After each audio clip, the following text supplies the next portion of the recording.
আসসালামু আলাইকুম রহমতুল্লাহ। বন্ধুরা দেখেন, এই জায়গাটা হচ্ছে যে নারায়ণগঞ্জ চিটাং রুট এলাকায়। এখানে দুইটা রাস্তা পৃথক হয়েছে, একটা হচ্ছে যে হাইলেন আর একটা হচ্ছে যে লোকাল লাইন। যদি এখানে সমস্যার কথা বলতে যাই তাহলে অনেক সমস্যা। এই জায়গাটার মধ্যে আজ অবধি আমার নিজের চোখে দেখা কম করে হলো 5-7টা অ্যাক্সিডেন্ট আমি নিজের চোখে দেখছি।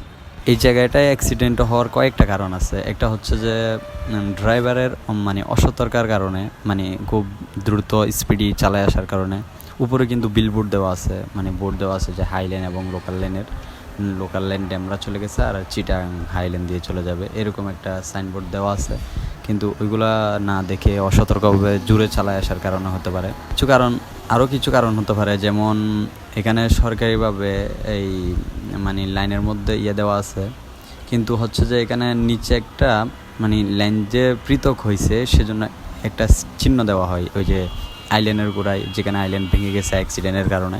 ওইখানে কিন্তু ওই চিহ্নটা নাই, হয়তো আগে দিছিল কিন্তু এখন নাই। ওই কারণে অ্যাক্সিডেন্ট হতে পারে। কিন্তু এখানে বিভিন্ন, আবার এগুলো ছাড়াও আরও বিভিন্ন কারণ হতে পারে।